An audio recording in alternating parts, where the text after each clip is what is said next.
Years.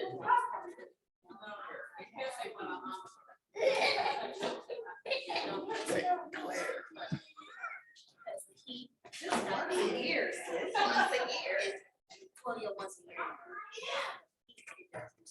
No, I don't mind that. Yeah, we should get this one up. I'm gonna put some of that. I plan to do something, and I'm gonna do it.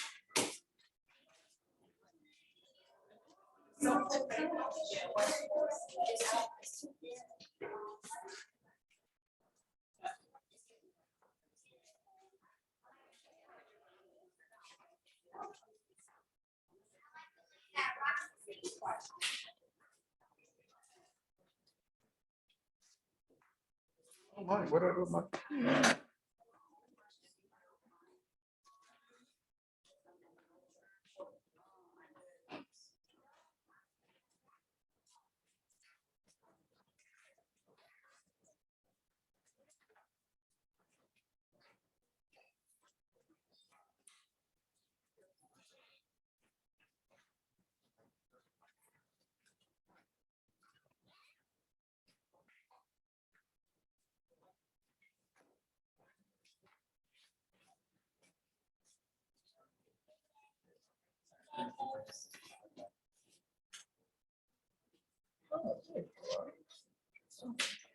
You better put that up there? huh? Is it, no, I was wondering if it was better up. Oh, you're right. Yeah.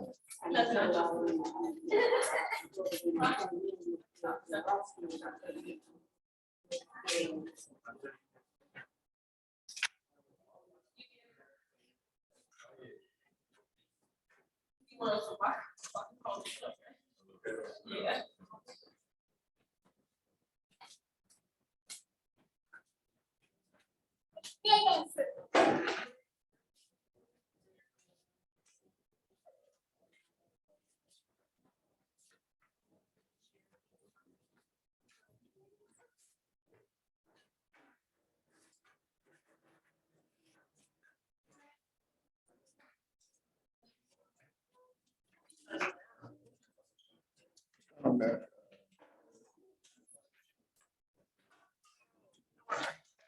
If I can get rid of this real quick.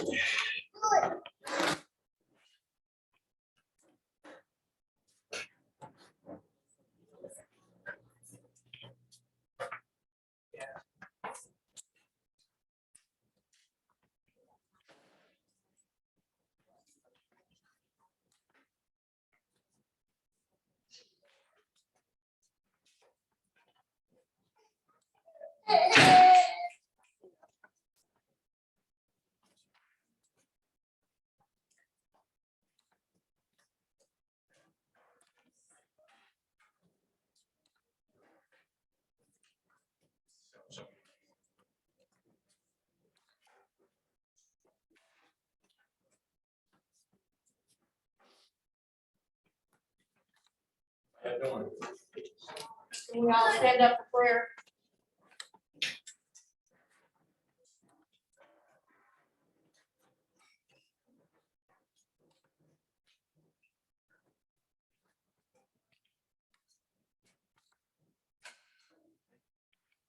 First, our fathers, again, that we come before your presence. Father, we thank you for this hour of learning. Father, we ask that you will open up our hearts and our minds, God, to understand your word even more. In Jesus' name we pray. Amen. Yes, so.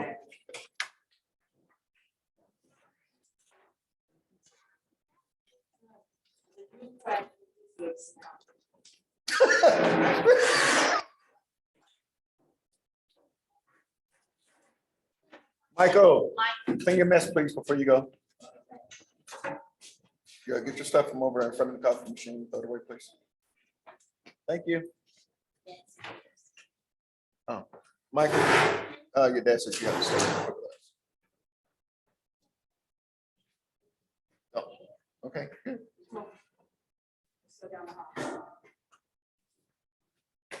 Hold on.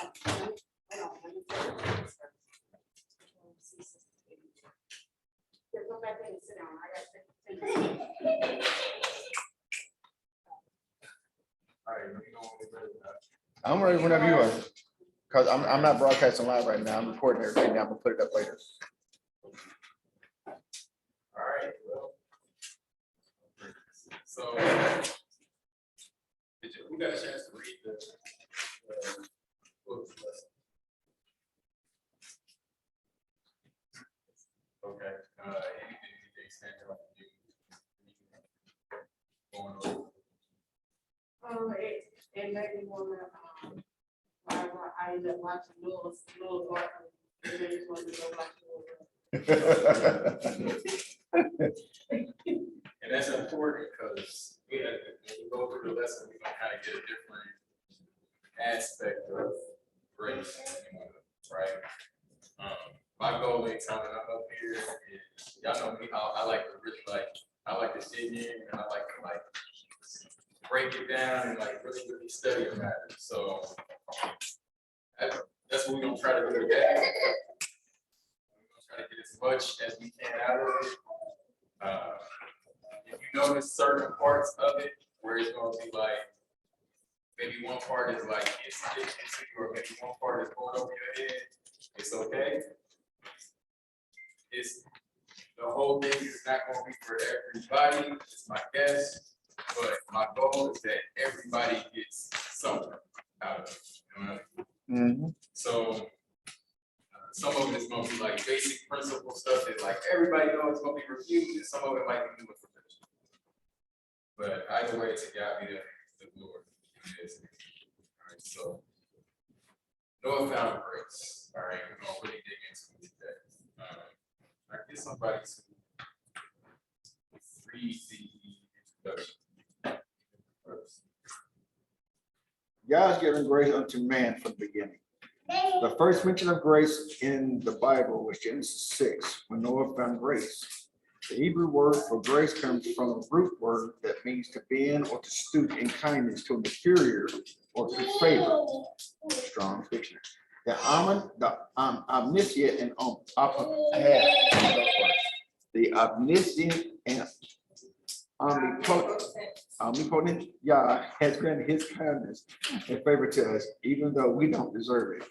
The grace that Yah extends to man is often unrecognized or underappreciated.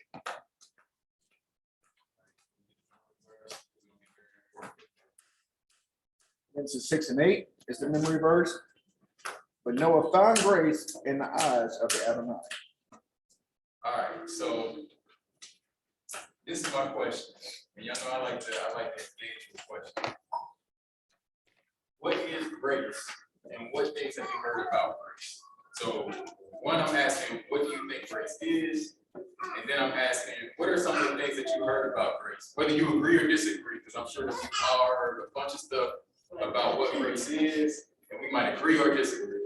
The one that everybody say grace taken away the sin, that's one here. When I hear that, I'm like, if read further on in the scripture, it tells you, no, it's not so good.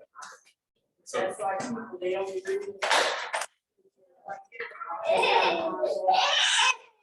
So, like you said, context is key, right? Because it's a lot of, that's one of the things, right? That's one of the main understandings of grace that we come across. Just kidding. We don't deserve it. That's it. I'll praise you.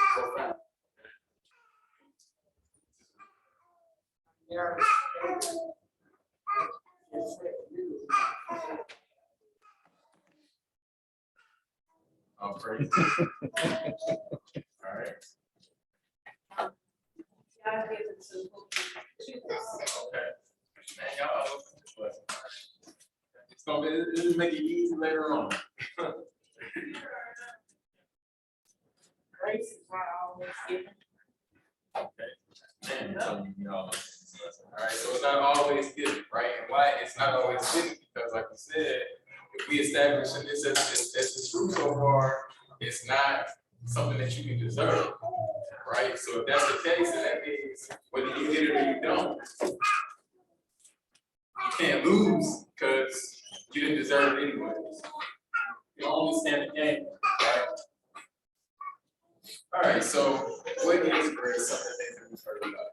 We're gonna dig a little bit deep into it because what we're gonna see is that even this term grace and why that understanding of it's used almost like a license to sin, right? Real. Where does this understanding come from?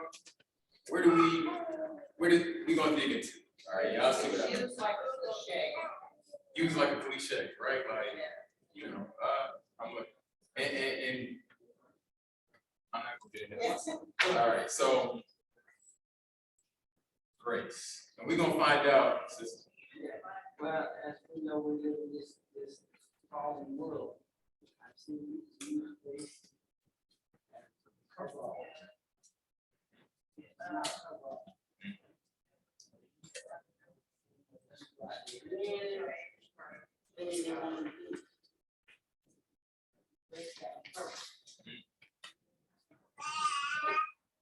lot of grace abusers. Yeah, that's what I do. Well, The grace is like, boy. and even to that point, it's not even a dead grace abuser, right? They gotta ask the question, did the Father really give it to them? Like, that's just what they're saying. They think they are, right? Like, this is what they're saying. Like, no, you didn't even tap into it. And we're gonna get into why there's how it all goes. So, what is grace? This is pretty much, like I said, I believe to understand the words, what they are. We really gotta dig into it because just like we saw, one person can say it and mean something completely different than what it actually is in its proper context, like Sister Q brought up, right? So, y'all, I'm sorry. So we'll walk through it. It's small, but as quick as you can, just try to keep with. This is the definition of grace. If you just Google this is what will pop up. All right. And it's basically from the English, it's a simple elegance or refinement of beauty, right? A refinement of beauty, a simple elegance, right? Oh, a person was graceful when they walked across the stage, right? Example, Elder might know, he might get a laugh out of this. When I step up in a place with style and grace, that's what they mean, right? Like, Notorious B.I.G. so that's what they mean, right? Like, a certain style, a certain elegance, right? That's one aspect of the word grace. We'll see, is that really what Noah received though? No. No. Right? So when we using this word, we really do need to know the context, right? Courteous goodwill. They give an example, they say, at least he has the grace to admit his debt to her. Not really the same context that we looking for, right? Do honor or credit to someone or something by one's presence. She bowed out from the sport. She has graced for 2 decades. Is this the context? Not really, right? That's almost the opposite of what we just established, right? This is a do honor or credit. This is not quite, but this is the word grace, right?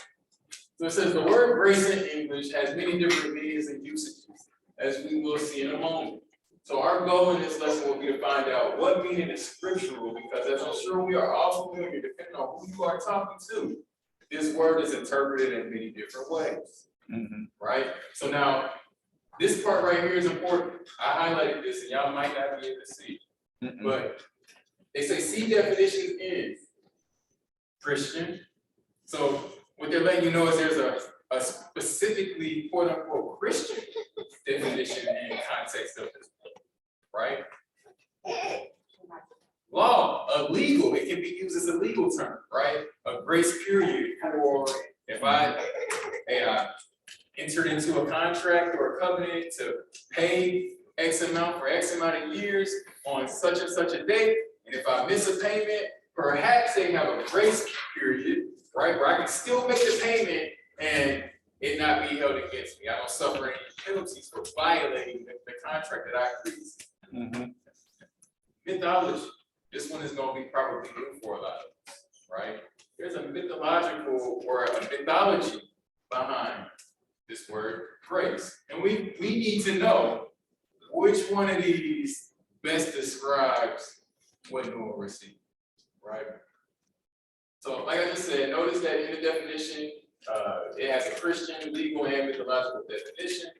And the key to keep in mind is one, all, or none of these definitions may or may not apply to the biblical meaning and context, right?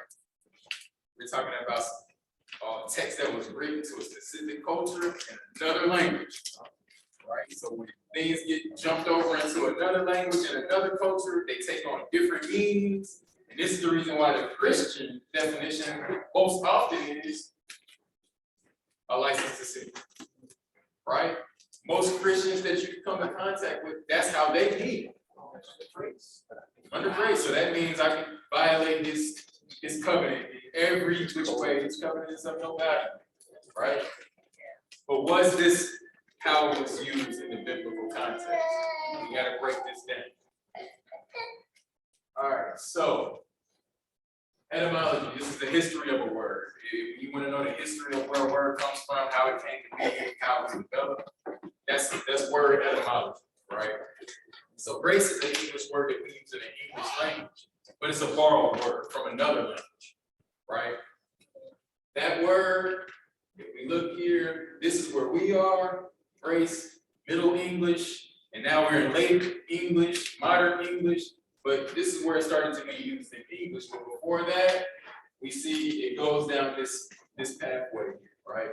So it was used in Old French, but before it was used in Old French, it was in Latin, all right?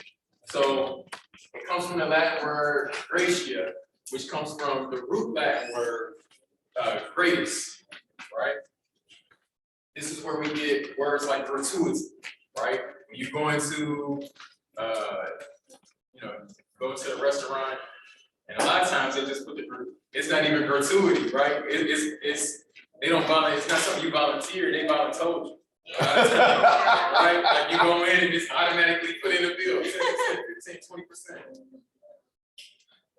But this is where we get words like gratuity, quality, grace, gratuity, great, grateful. These are all words that come from the same original Latin. All right. So here we see that the word grace comes from the Latin language. Does anybody know what culture spoke Latin? The Romans. Romans. It's going to be very important, okay? This is going to be very important when it comes to us understanding this concept of grace, and even understanding how did it get where it is today, where it's kind of like a license to sin. Where does all of this come from? Okay, so, like I said, Latin was a language that was used by the Romans, and it was later preserved through the Roman Catholic Church, right? So a lot of times when we're talking about this Christian understanding, this started with the Romans, right? And their use of this word grace. All right, so this is important to know because words and languages change meanings over time. So the way a word was meant to be understood when the scriptures were written in Hebrew may be different from how the translators thousands of years later understood it in their culture. This even goes for English, right? So our goal here is to understand how it was meant in Hebrew in their culture. And then we want to apply that culture of how it was originally meant to our understanding today, right? Mm-hmm. So just a question. Do you think it's possible that the Roman mythology might have been mixed into the understanding of what grace is in terms of Christianity? Of course.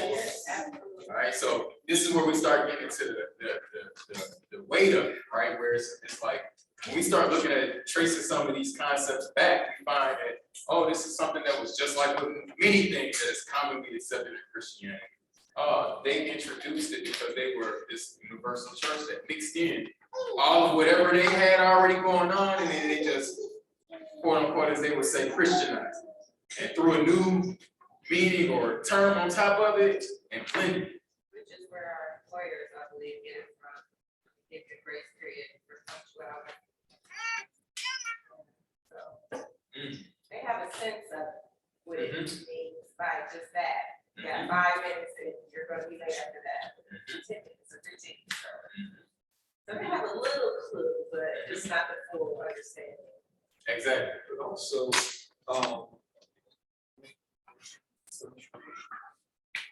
enter a place of say your grace. So that was interesting. All these things are important that you bring it up. Well, We're on about slide 5. All right, we got about 5 more slides. That's fine. Just the word grace, and then we'll be able to dig into the scriptures. And we'll be able to get from it. All right, but I really wanted to, because y'all gonna hear me go through a shift, and I want y'all to understand why I'm making the pivot that I'm gonna make. Okay. The mythology. All right, so these are deities in Roman culture that were called graces. Okay, so what we find is that there were deities called graces that once the Roman language and the Roman Catholics they mixed this concept, and now we see where it is today, right? So the graces, this is a coin or a seal from, I want to say it's from the time period of Caligula, the Roman Emperor Caligula, where they had this coin with these 3 graces, as they call them, on it. This is another, representation of like a medieval painting of quote unquote graces. Now, I'm gonna just let y'all know, I vetted these images and was very strategic with the images that I chose, because most of the time they're naked. Right. Most of the time the graces don't even have clothes on. And this is what they represent. Right? Rising clay. Right. So the graces in Latin, the gratiae, were a group of deities that represented style. So now you see where that understanding and that meaning of and that usage of the word grace, I say I step into a place with style and grace. This is that usage of it, right? They represented style, elegance, joy, fun, and amusement.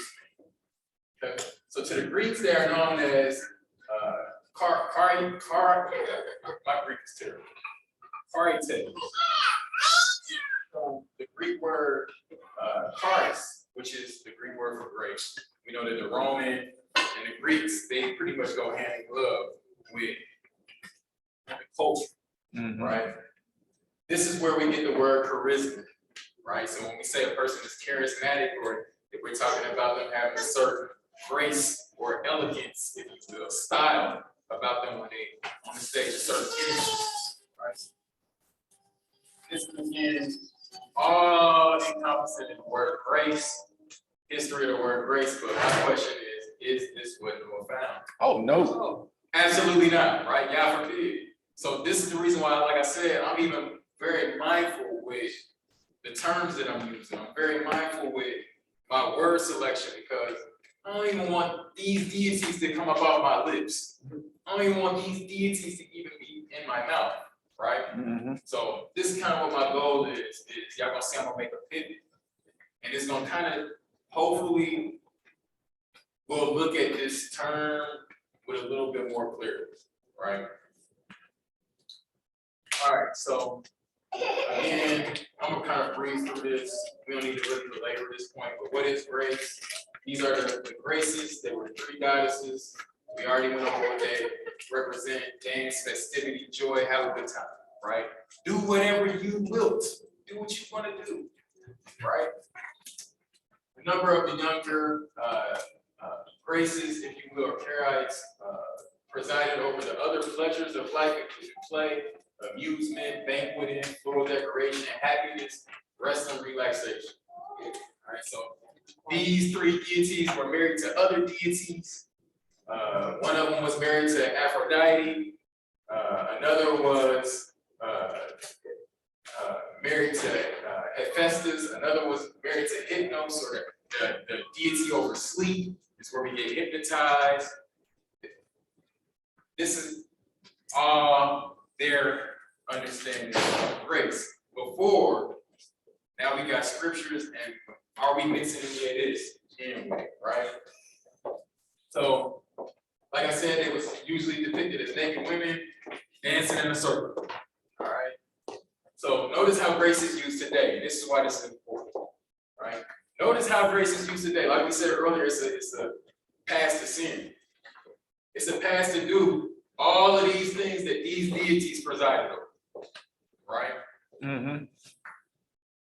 Justify the very same things that these deities represented. Right? I want to go and run around and do the things that they represent. I'm gonna use grace to do it, right? And I'm gonna get a pass to do it, and he knows my heart, all in good grace. Not realizing that when we really start peeling back the layers of this onion, this was some influence that got implemented and mixed in from a long time ago, right? And this is why we're looking at grace in this way, as this license to do this kind of stuff, this crazy stuff. Right? So grace is commonly used today as an excuse to sin and to be free from Elohim's law. Mind you, this is why they're dancing around naked. They represent this freedom, this liberty, right? And usually when people use grace, that's the feeling that they got inside of them, right? Mhm. I want to be free. I want to do me. I want to do whatever I want to do. I still want the benefits of God, but I want to do what I want to do. So I'm going to just appeal to his grace and, hey, you know what? It's hard sometimes. Right? No, it's not that hard to be obedient. Either you have a heart and a desire to do it or you don't. Mhm. Right? That's the reality of it. And yeah, we all gonna fall short, but this is not something we want to go in with the intention of condoning, right? Hence the scripture about having liberty in Christ. Being free in Christ. So that's not how the part. All praises. So, like I said, how they say it is that you can partake in your own desires and depend on his grace, right? And this idea is not scriptural, I'm sure we can all agree that's not scriptural, but it actually will lead us to death, right? So here's my disclaimer. For the remainder of this lesson, y'all won't hear me using the word grace to refer to what Noah was given. All right. We'll be very specific instead, and I'm gonna use favor for the Hebrew word. Just substitute grace from favor is gonna clear out a lot of the misconceptions that folks have. If you say, hey, Yah's favor, right? Maybe they're not gonna think of it. They might not even make that correlation because they're so used to grace being one thing, and his grace is so good that I can see it. His favor, completely different, right? Well, one thing I always say, if we're dealing with people based upon their knowledge source, their abilities to comprehend things, or their traditions, and their culture, and their personal experiences. And one thing about it, when we talk about language, English is really one of the newest languages of all languages. But it is one of the most challenging languages. To your point, you can use one word can mean 50 things. But the thing is, we deal with the spirit, and the spirit can decipher and navigate through any clutter of information. Because there's a diversity of cultures, and everybody doesn't speak the same languages. So if we didn't have something greater than just the literal knowledge of men, we would never make it. It would be impossible. But I think it's the spirit that directs, and it says that, for his meetings are led by that, they are his children. But to the point, language, English is challenging. And keep in mind, our goal is, this is in-house, right? We always talk about how we want to get sharp in here and then take it out there, right? Mhm. So my goal is, this is not something I would go through all of this with. I'm not advising, and I want to be clear, I'm not advising y'all to take all of this to out there, right? This is something for you to get sharp. So now when you do go out there, you're more equipped to be able to kind of spin it, right? To give them a deeper perspective, right? But for me in here, y'all, I'm gonna be very clear throughout the rest of the lesson. All right. So yeah, grace out there when you witness it to individuals, because a lot of times you do have to meet them where they are. But my goal is that after, if I meet them, after I meet them and I leave, they have a better understanding of it being just, I got a license to shoot. That's kind of what my goal is. Good, that's good. In the English language. All right, so like I said, y'all won't hear me using grace anymore to refer to what was given to Noah, but instead I'll use favor or the Hebrew word as it is a little bit more specific to its true meaning and biblical context. All right, so the idea that grace is something that you are given as a license to sin is not a new concept, however, right? But it's actually something that's very old. So this was something that was introduced to the Roman idea of grace, because the Roman Catholic Church mixed their paganism on top of the scriptures and interpreted things with a warped and twisted mind. As we all know, this is something that's foreign and strange to the people of Elohim. All right. So, have y'all ever heard of indulgences? Mhm. Right. So this is their concept of grace, right? Well, I want to sin, so I'm gonna go into the ironically the big papa, right? I'm gonna go before the priest or the pope or whoever, and they're gonna give me a little ticket or a slip that's gonna say, here's an indulgence, go ahead and indulge in that. And we just gonna bank it up, we're gonna pay for that with the grace that he stored up. Right? This is something that was a thing. It was a real thing. This is where when we start getting to Martin Luther and the Protestant Reformation, these are some of the reasons why the Protestant church was like, absolutely not, we done with the Catholic Church, because it's all kinds of craziness going on and people was out here sinning and just saying grace, right? So an indulgence, I'm not gonna read all of this. Basically, to sum it up is, the church teaches that indulgences draw on the treasury of merit accumulated by Yahusha's or Jesus's in their, especially in their case, right? Super abundantly merited sacrifice on the cross and virtues and penances of the saints. So they're saying somebody else done stored it up for you. So since they stored up this grace, go ahead and sin and just swipe the debit card. Just a few weeks ago, I had television on TBS. I generally just turn it on, not TBS, TBN. And Joseph Prince was on there. And he said the most idiotic thing I had ever heard of in my life. He stood up and literally told his congregation, when you run out of grace and mercy, don't worry. He's back, he's on his way back with more. And the thing is, we know this is not true, but these preachers are literally teaching their congregation that it's okay to go out here and sin. It's okay not to live within the laws. It's okay not to do these things, because they're always going to be forever find grace. They're always going to forever find mercy.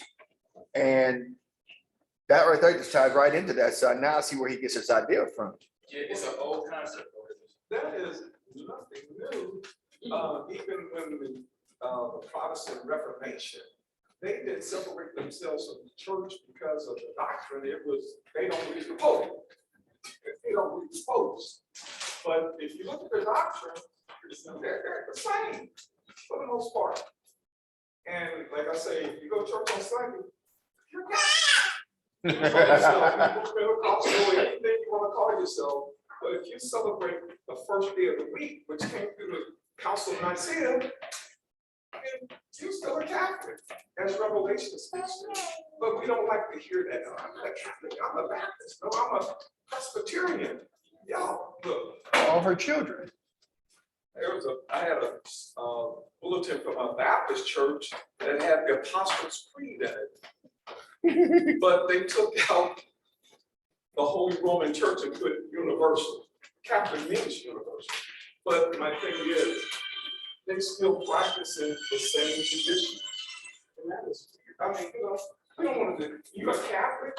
He said, no, I'm a Baptist, don't call me a Catholic. But I celebrate Easter. I celebrate Christmas. I go to church on the first day of the week. But I'm not a Catholic. So this is why all of those understanding these origins, why it's important, right? People are destroyed for lack of knowledge. They do it. It's just a tradition, and it's been passed on that this is the way that it's supposed to be. Not understanding it's not what the word was talking about whatsoever, right? Right. So basically, indulgences were given by the church's authority to forgive people's sins. All right. They would allow you to sin under the premise that the Messiah banked up grace for your sins, so you don't have to pay the penalty for your sins. Again, we know that this concept is not biblical, but it's the doctrine of the adversary, right? Only he will give you the license to sin. Father is never going to give you a license to sin. Say, well, go ahead and sin. He's never going to do that. But the adversary will say, okay, did he really say that? No, he just knows that in the day, no, the Father was clear with it. The day that you eat of it, you don't die. Right? He never gives you the opportunity to be like, I'm going to be able to sin, and that's okay. Right? So this meaning of grace is used all the time today by Catholics and non-Catholics alike, not knowing where it comes from, right? So, what was grace? Right? We've been talking about all the stuff that Noah didn't receive. Now it's time to talk about what was it that Noah actually did get. Right? So, what is grace? The word in Hebrew is H2580. That's what they was talking about in the lesson. The word is pain, which is graciousness. That is kindness, favor, or objectively beauty. It's favor, it's gracious, it's pleasant, and well favored. All right. It comes from the root word kanan, all right, which is it means to bend or to stoop in kindness to an inferior. This is what he was referring to in the and it means to favor, to bestow. That is to move by favor by petition. So sometimes you don't see when you're dealing with the Most High that it's going to require a petition to receive favor, because again, it's not deserved. So if you think that he just gone, here, let me pay you your wages, when it comes to his favor, it might not happen. You might want to petition.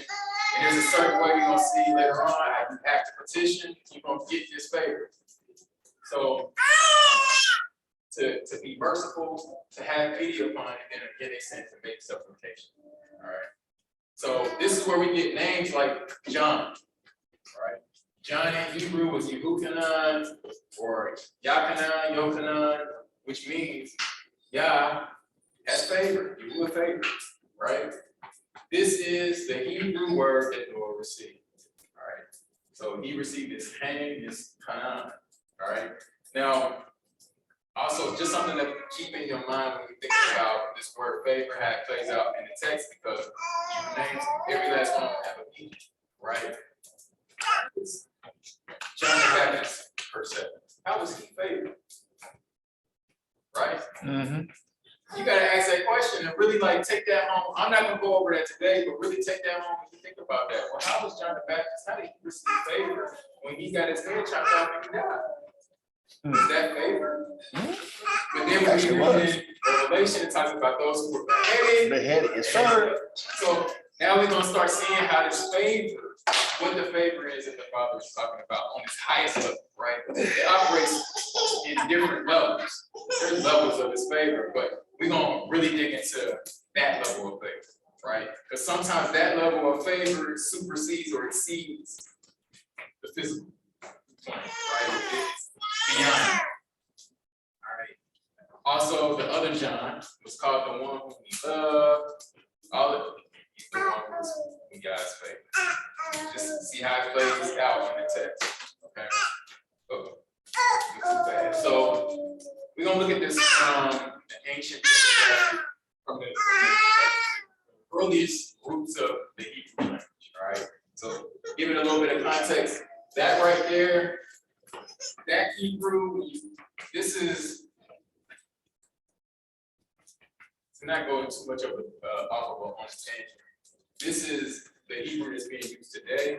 But Hebrew it's going through different phases, transitions. A lot of that part with the captivity, mixings with the culture, and then if you're looking at like what they speak in the land today, that's even different than biblical Hebrew, because a lot of them that speak it as a language and use it for their everyday language in Israel today, you can't open up the scriptures and understand it because it's different.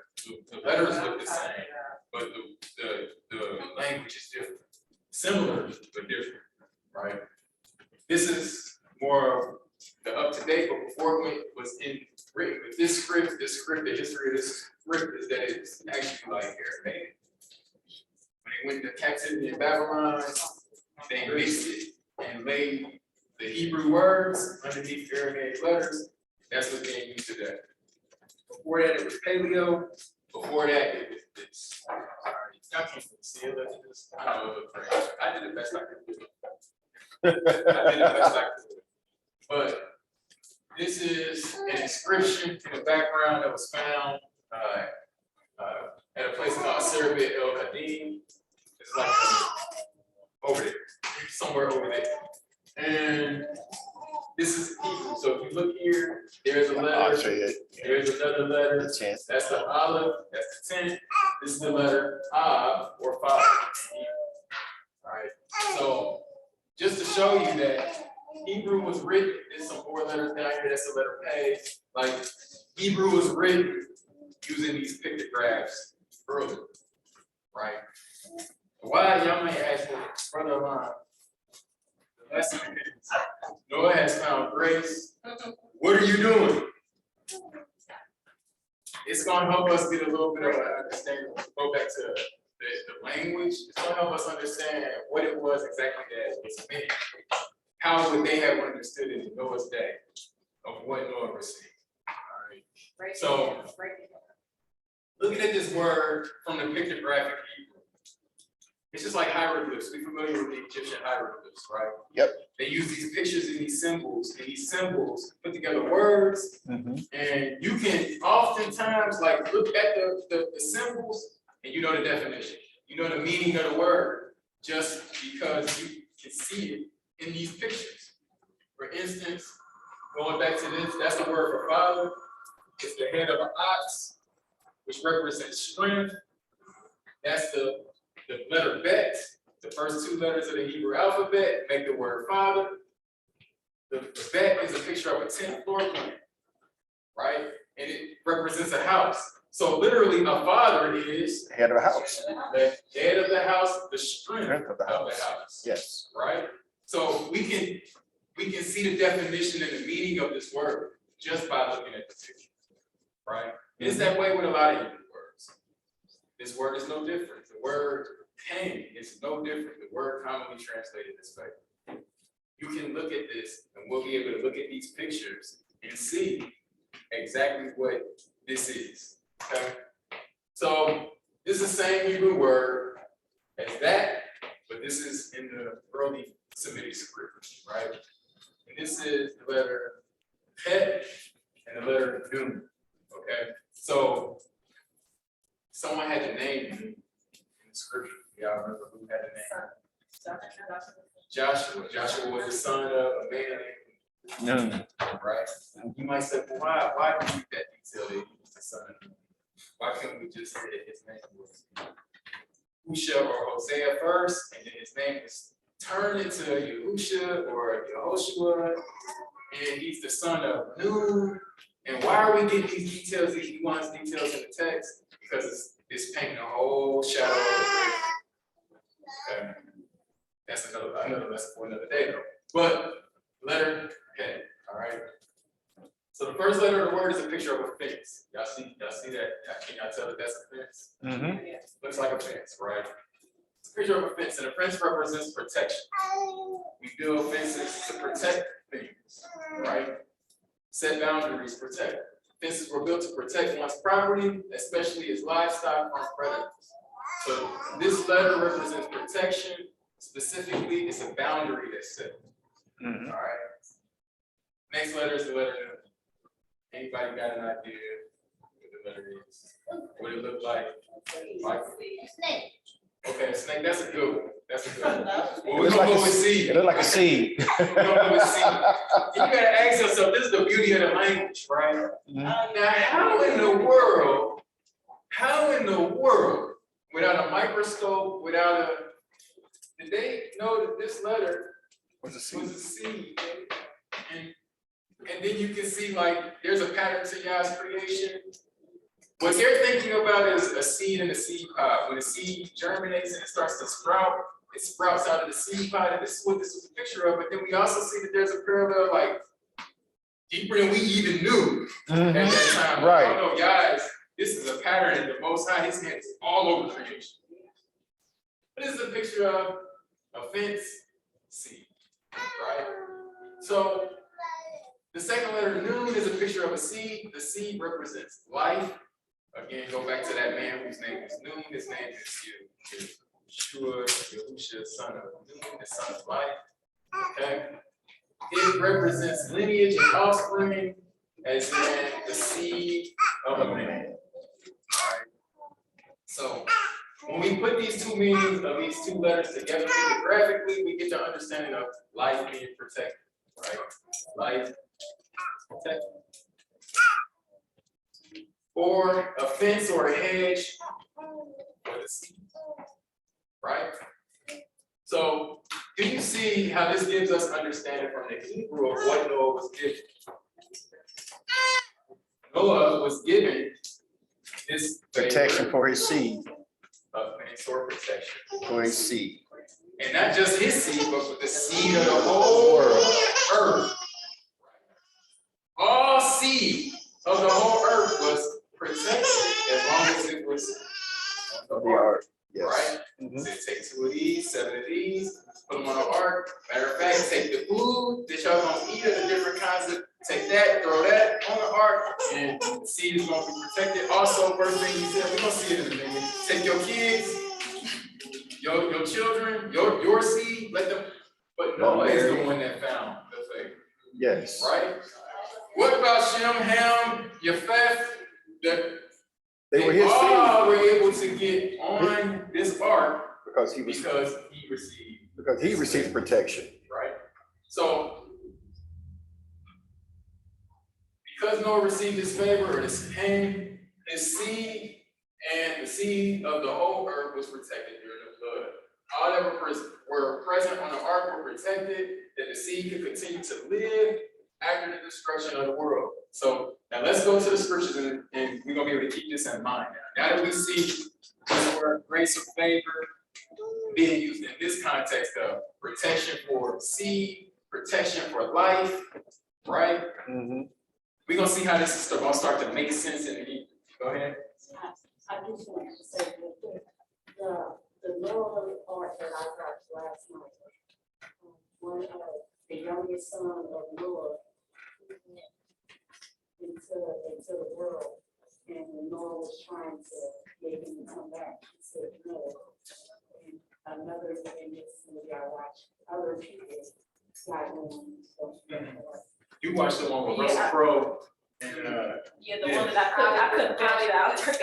That was just, that was too much. That was just, what they did is they that movie, you gotta caution yourself. Like if you are familiar with what they was doing, you'll be like, oh, okay, no, I know what that is. I know what that is. What they did is they took all of the flood myths from all the different cultures and they mixed it into one. Like Gilgamesh was on there, like that's what they was getting at. Like the dude that was like friends with one of Noah's sons and he like hid off on the ark or something like that. Like, yeah.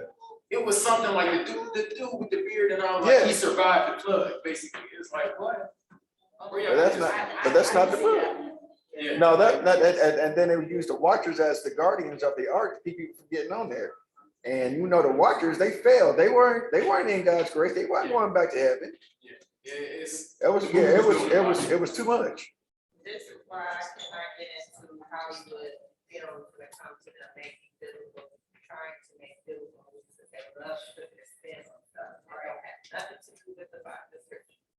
And so people that don't really have a clue about the word, they don't know the word like that, like we do, they're gonna believe that's what really happened. Since So further that's the whole confusion, point yes.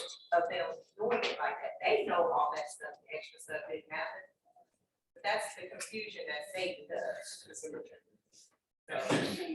Entertainment, yes. So, like I said, we're gonna keep this in mind as we start to look at Protection of the that, seed. one of the grandest, highest levels of favor is a life was spared, right? A life was protected, a seed was protected through something that he gave, right? The whole world deserved his judgment, but Noah is going to receive something, and because he received something, the seed was protected, right? Well, I'll ask y'all, please don't. They show this on television, preview of it. Jesus Christ star. I thought the other was bad. This one was outrageous. The only time I saw it was, the clips they give you to draw you into the theaters. Jesus Christ Superstar. Jesus Christ. Man, I remember that old movie. Oh, this is not new. This is not old. They rebuilt it. Well, They got Jesus kissing this woman on this one, so. Got this, how they come on and be doing all that singing and stuff. Well, they got a picture of her sitting like this, he's here, she's here, and they kissed. Yeah, that's the motto of Jesus Christ Superstar. That's a modern. Really? I am so glad I know That's a that. superstar, right? Superstar that goes. I'm just saying, this stuff they put on. So- They don't make it like it used to, That's how it It used to make King of Kings, it was more closer to the truth. Now, they got all this modern stuff in there, so. That's Hollywood for you. Hollywood. That part. You say Hollywood? Yeah. Elohim's favor. All right, we want to look at what it was that Noah got, right? So now we can start getting to the description. We can start getting to the word. That's what we here for. All of that was just to get us to this point.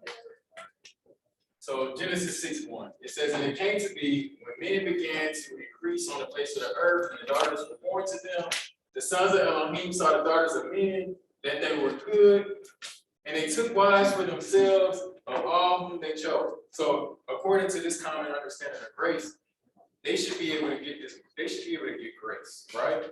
They get what they wanted to do, but it's like they can get grace. The angels should be able to get grace, right? If that's the concept of grace, it's not partial. So they should be able to get grace. If that's the case. License to sin, right?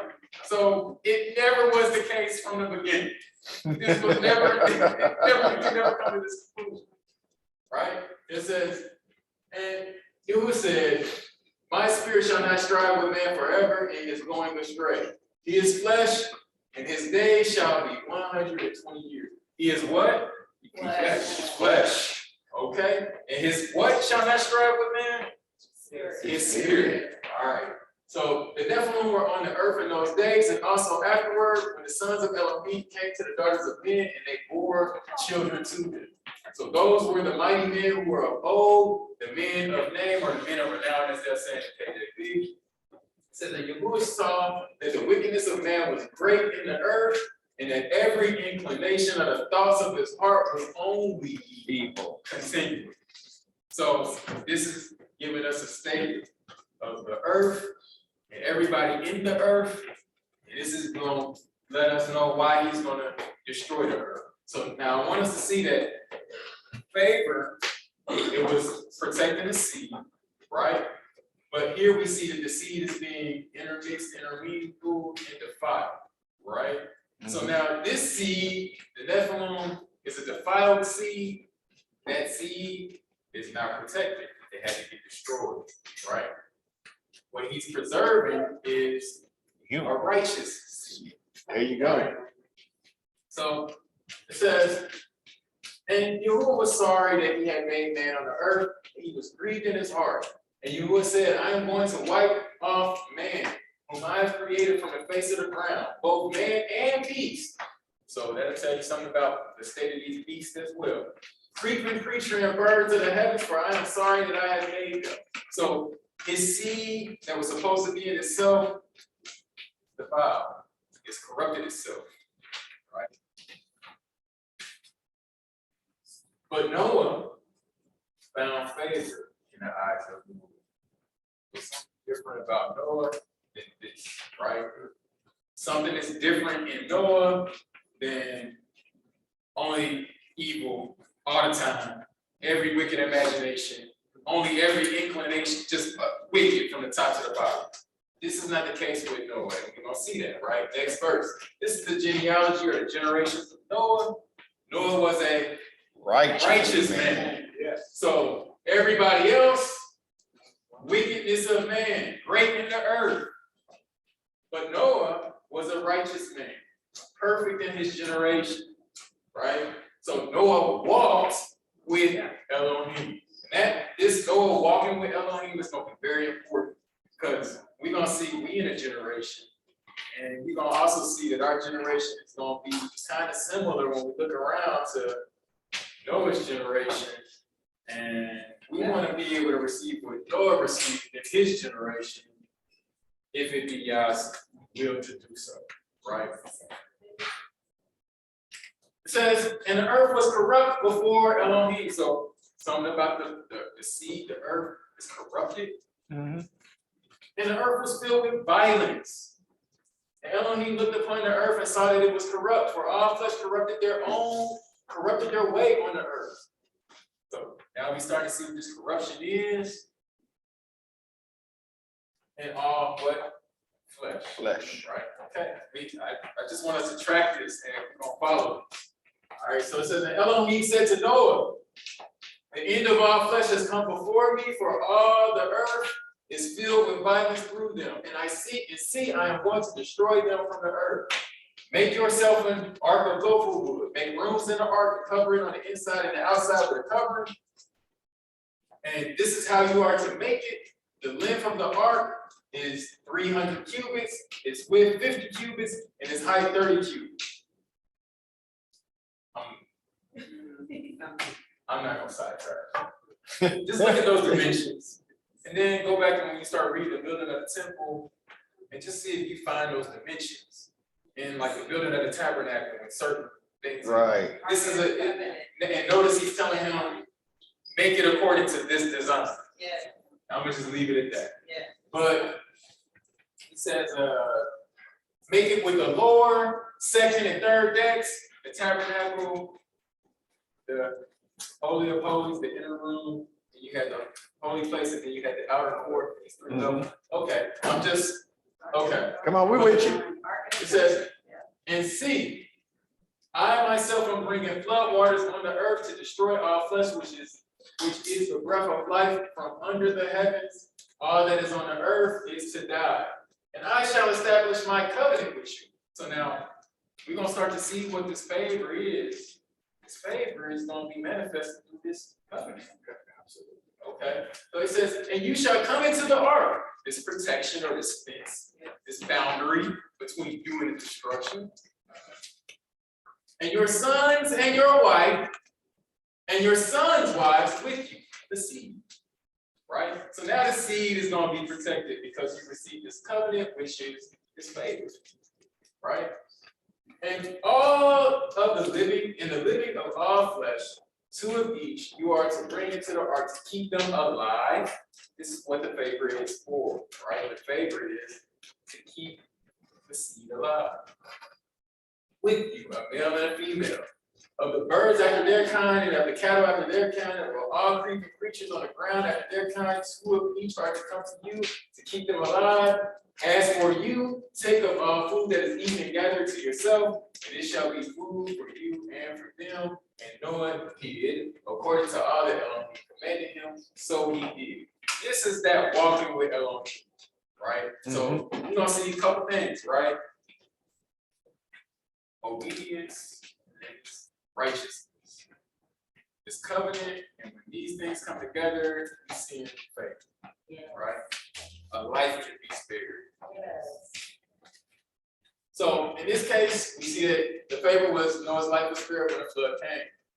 The understanding that favor was the sparing of a life being taken, again, we saw that in the pictograph, was not unique to Noah alone. So Noah's not the only one that received this kind of grace. This word, this very word, being used to mean. All right, so next time this word appears in the scriptures is Genesis 19:19 in the story of Lot. So now you got Noah and you got Lot. And we all know the story with both. Something happened and somebody was spared. Yep. Right? So there is no coincidence that the favor found in the case of, that the same favor is found in the case of both Noah and Lot. Both of these are examples of Yah's judgment. So those that were spared from his destruction were given favor, and their lives were spared. A fence or a hedge was placed around their seed. Right? So Genesis 19, it says, and the two messengers came to Sodom in the evening, and Lot was sitting in the gate of Sodom, and when Lot saw them, he rose up to meet them and bowed himself with his face toward the ground, and he said, look, please, my masters, turn into your servant's house and spend the night and wash your feet and rise early and go your way. And they said, no, but let us spend the night in the open square. Now, if Lot doesn't operate in this righteousness, they will come, go to the open square, destroy the whole city. Right? But because of God's favor, Lot is standing at the gate when they walk in. He still has a choice, though. Right? He could have watched them and said, dang, it's going to be a long night for him. But he chose to operate in righteousness. Please, you don't know what it's like around here. I'm telling you, I'm different in this generation, right? I ain't gonna do you like they gonna do you out there. It's messed up out there, right?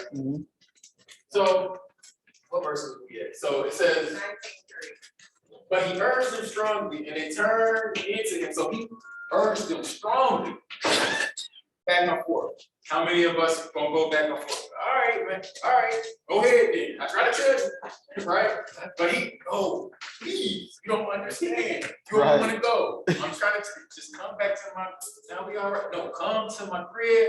We're gonna lay out a meal out. We're gonna have a good time. When the sun break, that's when you're going about your way, right? So he said, and they turned into him, and they came into his house, and he made them a feast. Hospitality right there, and baked unleavened bread, and they ate. And you're gonna see that this same thing that Lot is doing is the same thing that Abraham did. This is how they operate, right? This is what sets them apart from the rest of the people in this land and in their generation, right? Messengers came to Abraham, and he stopped, wash your feet, don't go no further. Get the kid of the goats. Let's get some unleavened bread going. You're gonna make a feast after you get refreshed, going about your way. Right? And because they operate in this righteousness, in this character, they're walking with Elohim, now they're gonna get some favor. And then in this conversation, you see one of these three say, should we tell Abraham what we about to do? Well, go ahead and tell him, because we know he's righteous, and his seed, he's gonna make sure that his seed is gonna be, they're gonna operate in his way. Go ahead and tell him what we're about, right? This, you get this favor because now, because they've been walking with Elohim, right? Not because they deserved it, but it's in him to show favor to those whom he loves, right? So, 4. So before they lay down, the men in the city, the men of Sodom, both young and old, all the people from every part surrounded the house. And they called to Lot and said to him, where are the men who came to you tonight? Bring them out to us and let us know them. So Lot went out to them through the doorway, shut the door behind him, and said, please, my brothers, do not do evil. What was the state of the world in Noah's day? Evil. It was wicked. Right? So, and notice this is everybody, right? This is everybody in the city. They every imagination is only evil continuing. Right? Mm-hmm. You know, skip down to verse 12. It says, and the men said to Lot, have you anyone else here? A son-in-law. So this is after it's done went down, right? Judgment is about to get poured out. Notice what they say. Have you anybody else here? A son-in-law and your sons and your daughters, whoever you have in the city, bring them out of this place. This grace is doing what? Protecting the seed. Mm-hmm. He received favor, and now this favor is going to protect and preserve the seed. For we are going to destroy this place because the cry against them has grown great before the face of Yahuwah, and Yahuwah has sent us to destroy it. And Lot went out and spoke to his sons-in-law who had married his daughters and said, get up, get out of this place, for Yahuwah is going to destroy this city. But to his sons-in-law, he seemed to be as joking. So now we see how this favor it's not guaranteed. Each person still has to operate In righteousness. in righteousness. Mm-hmm. Right? So this is like, it's granted to one for an opportunity that the seed might be spared. But if you don't get on this ark, and if you don't get behind this line of protection, if you don't accept this favor, you ain't gonna get it. Right. Right? So it says, verse 16, or 16, I'm sorry, it's 15. And when the warning dawned, the messengers urged Lot to hurry, saying, get up, take your wife and your 2 daughters who are here, lest you be consumed in the punishment of the city. So here's a little math thing for y'all to do. Y'all can recall back when Abraham was interceding, right? Mm-hmm. Now they told Abraham, we about to, you see Sodom over there, that whole area over there, all the cities, we about to destroy, we about to tear all that up. He starts to intercede because he knows, I don't know, but I know I ain't seen him in a minute, but last time I seen him, he went that way. Right? They went that way. So let me start interceding. And he gets them down to a certain number. He said, if it's just 10, he said, don't worry, I'll spare it. He didn't find 10. You can find 10. But why, what I want y'all to wonder is, why was 10 the number for Abraham? Let's do the math. How many came out? 5. All right, so it was 5 initially, right? Yeah. It's Number of grace. okay. So no, it was 4. 5 came out. Right? His 2 daughters and himself. And His himself. wife didn't. Right. Yeah, 4. Yeah, said 5 went out, meaning out of the city. She made it out of the city, but. Nah, No, there was only 4 that made it out of the city. It was the Noah, his wife, and 2 daughters. And then his wife didn't make it, so that made it 4. Yeah. No. Yeah, no, it's 4. So let's do some math. Those 2 daughters that made it out, was they married? Nope. So who are these sons-in-law? There is other daughters. So he got other daughters, and you add these 2 son-in-laws, you add, or possibly, you know, More. yeah, Possibly you more. add these sons-in-laws, these daughters that didn't make it, It would have been 10. it would have been 10. That's just another one. And because that number, the whole family didn't get spared, he said, well, I'm not going to destroy the just and the unjust alike. Come on, you better come on up out of here. Right? And that's why the whole city didn't get spared. If Lot's whole family would have made it, perhaps all of the cities would have been spared. That's why, when we read the book of Jasher, a lot of times people say, well, why did his wife turn to a foot of salt? Well, she didn't want to let go of, and we make all these excuses, but the reason why she looked back was because Those her daughters. were still there, the son-in-laws. That's why she looked back and she turned to a foot of salt. So imagine you do the math, it's like 3 daughters, 3 son-in-laws, right? Right. And that's 10. They ain't making it. Mm-hmm. So.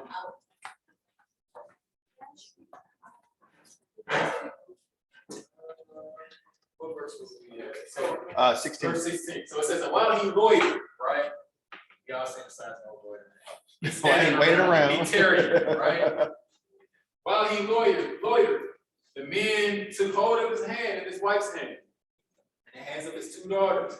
Yahuwah had compassion on him, or mercy on him, and they brought, now this is that compassion or this mercy. We're gonna come back to this a little bit later. Keep that in mind.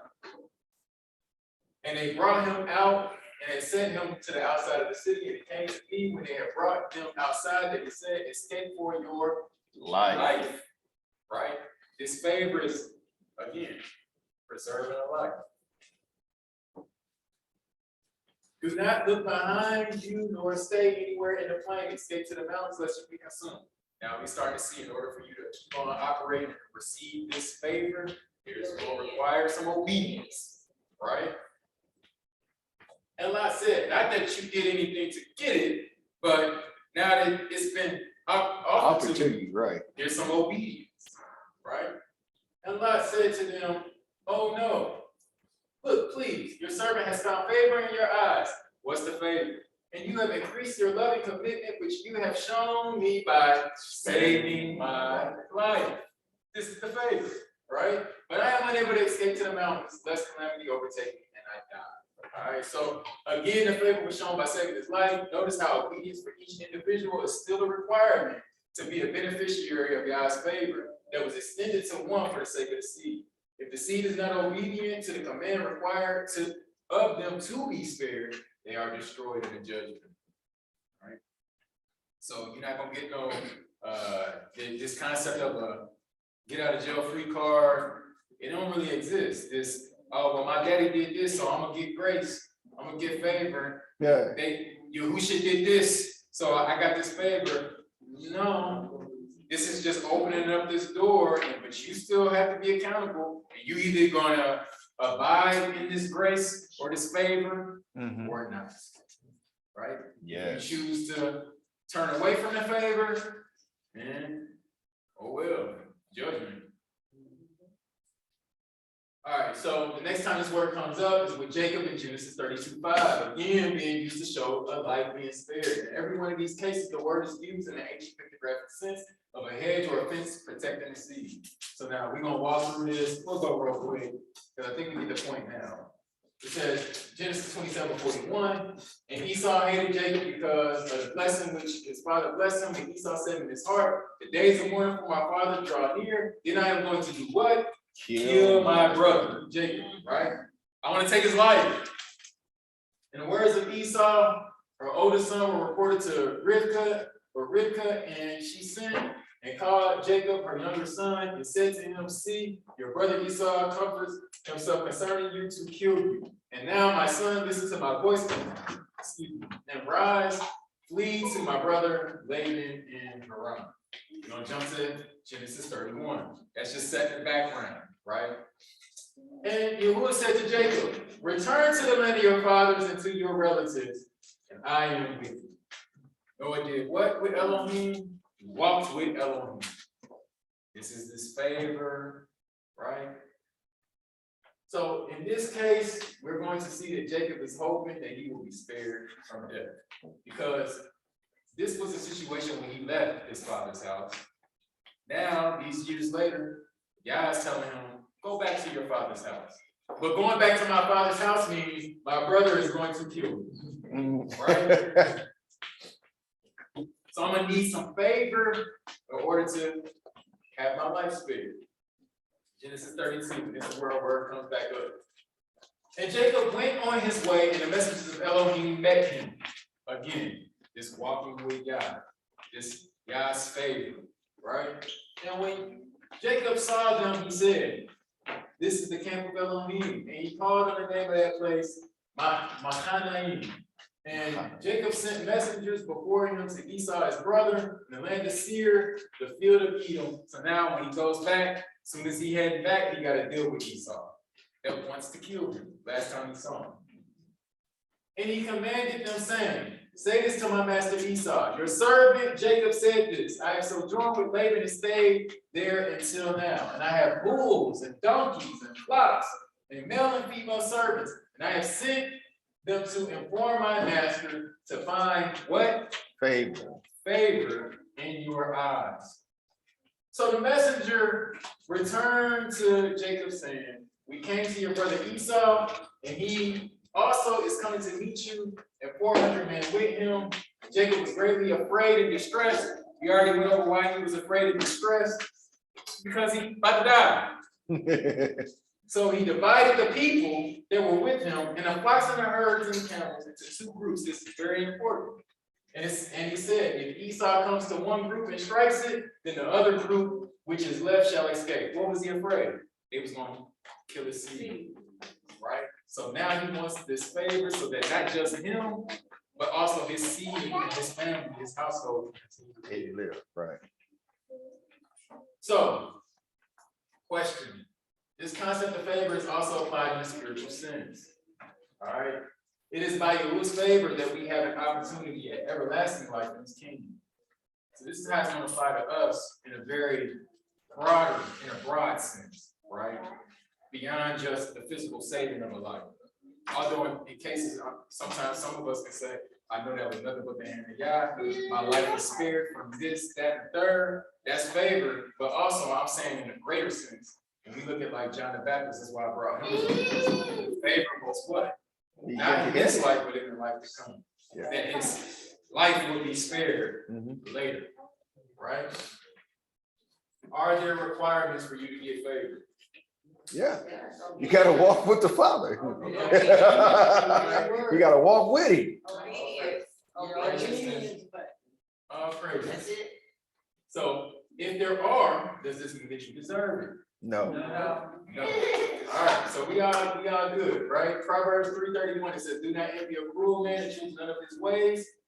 For the perverse one is an abomination to Yahuwah, and his secret counsel is with the straight. The curse of Yahuwah is on the house of the wrong, but he blesses the home of the righteous. Yes. He certainly scoffs at scoffers, but gives favor, or this commonly grace, right, to the humble. The wise do inherit esteem or inherit glory. What is this inheritance of glory? Gotta ask yourself that. What glory are you going to inherit? But fools are bearing away shame. So, like I said, you gotta ask, what is this esteem or this glory that they're going to inherit? And what does it have to do with favor? All right. And again, requirement, humility. If you come proud and think you're gonna get favor, you know what? He's gonna scoff at you like you scoffed at him, right? Humility, obedience, and righteousness. These are all things that are requirements of faith, right? 1 Peter 5:1. Therefore, as a fellow elder and a witness of the sufferings of Messiah, and also a sharer of the esteem that is to be revealed. Let me go back for a second because I asked, what is this esteem or this glory that will be inherited? Listen to what Peter is saying. Of the esteem or the glory that is to be revealed, I appeal to the elders among you. So there's a glory that we're going to inherit that is going, we haven't quite seen that yet, right? Shepherd the flock of AlonYahu, which is among you, serving as overseers, not by compulsion, but voluntarily, not out of greed nor filthy gain, but eagerly, neither as being masters over those entrusted to you, but being examples to the flock. And when the chief shepherd appears, you shall receive the never-fading crown of esteem. This is that inheritance of this esteem, or this is the inheritance of glory, righteousness. But you gotta be humble to receive this favor, right? Yeah. So it says, in the same way, you younger ones, be subject to elders and gird yourselves with humility toward one another, for Elohim resists the proud, but gives favor to the humble. Again, humility. We're going to keep saying that this humility is a requirement for the favor.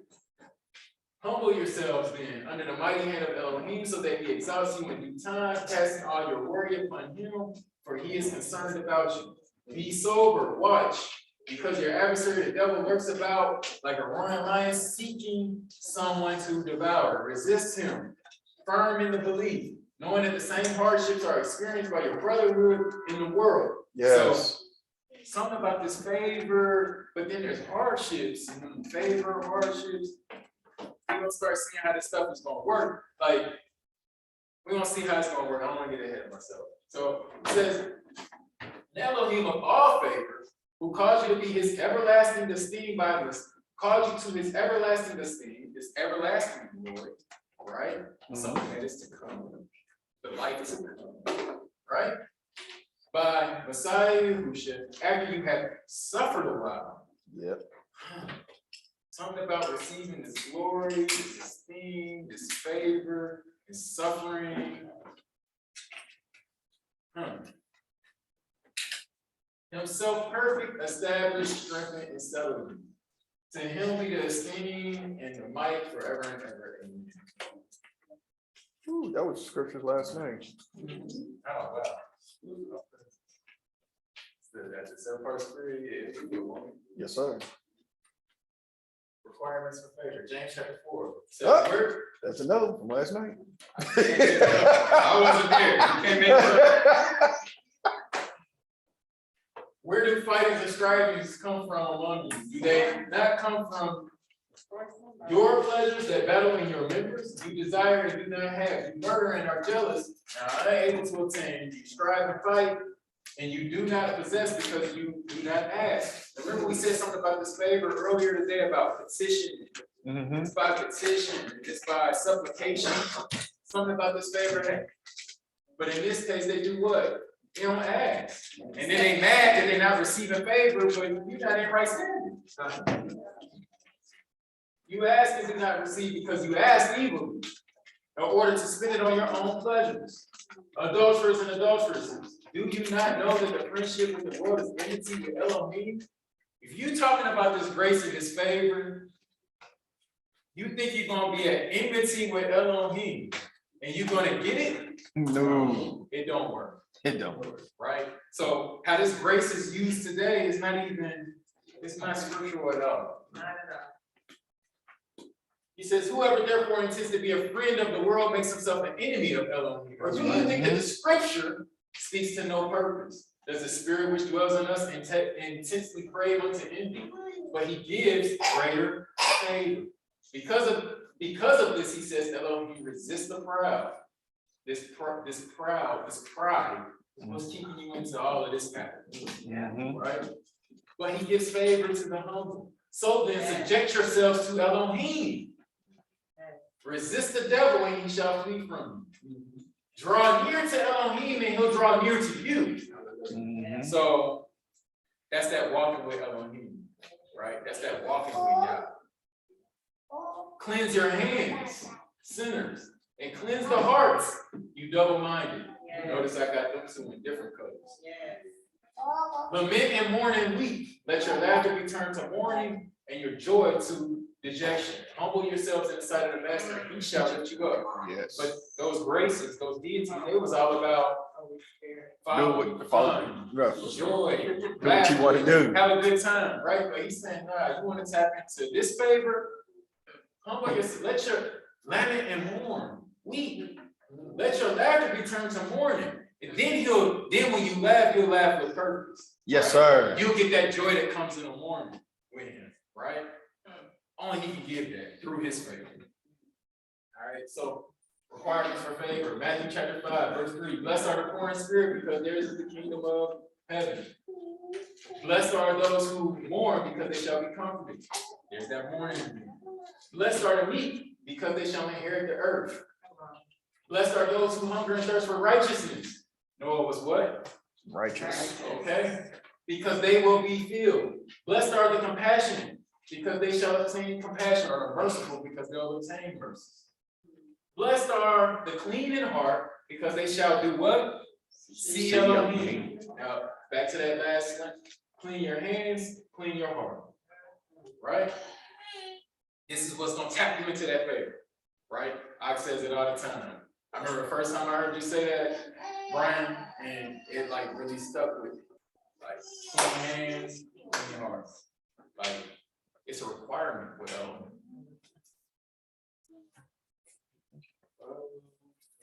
what verse was that? 9. Blessed are the peacemaker, because they shall see Elohim. That was the part that I wanted to really hone in on. It's the seeing Elohim. We're gonna see how this is all gonna play into all of this. Okay. We're gonna see how all of that plays into this favor, right? Because the goal of the favor is to do what? See Elohim. Yes, sir. This is that glory or that esteem that will be inherited.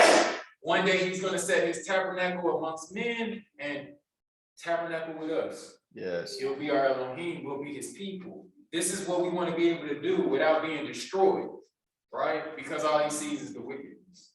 So this favor is going to allow us to tap into that. Humility is a requirement. Obedience is a requirement. But the goal is to do what? See Elohim. Yes, sir. Because usually when you see Elohim, we're going to get into it. If flesh, like we saw earlier, sees Elohim, what happens? It does. You die. So you need favor so that your life is spared, right? Blessed are the peacemakers, because they shall be called sons of Elohim. Blessed are those persecuted for righteousness' sake, because theirs is the kingdom of heaven. Blessed are you when they reproach you and persecute you and falsely say every wicked word against you for my sake. Rejoice and be glad, because your reward in the heavens is great. All right. So this is that. It's not a right now thing, right? The favor that we're looking for is a favor that exceeds even this life. Yes. For in this way they persecuted the prophets who were before them. All right. So there's something about being upright before Elohim that will grant you favor of seeing Elohim and being spared from spiritual death. All right. So it was understood that no one could see Elohim and live. The only way that this could happen is if one was granted favor from Elohim by having their life spared, right? Only time you can see Elohim and live is he spared your life. That's it, right? Otherwise, you're supposed to drop dead right here, right? To the point we all heard about the rope that's tied around the priest. Yes, One sir. time a year you granted the favor to come in here, but if you ain't right, Drop it down, they drag him out right? with the bells. Again, this is only access through humility, right? Judges 13:20, story of Samson's parents. And it came to be as the flame went up toward the heavens from the altar of the slaughter place, that the messenger of Yahuwah went up in the flame of the altar, and Manoah, his father, and his wife were watching, and they fell on their faces to the ground. And the messenger of Yahuwah did not appear anymore to Manoah and his wife. Then Manoah knew that he was a messenger of Yahuwah. And Manoah said to his wife, we shall certainly do what? Die. We're going to die. Why? Because we have seen Elohim. Blessed are the clean in heart, because they shall be what? See Elohim. Okay. These clean hands, clean heart, getting rid of this double mind. This is the mindset of the faith or of the humble, right? The ones that receive the faith. Okay. So it said, but his wife said to him, if Yahuwah had been pleased to put us to death, he would not have accepted an ascending offering and a grain offering from our hands. So their hands were clean. If their hands weren't, he would not have accepted the offering. And then they would have done what? Died.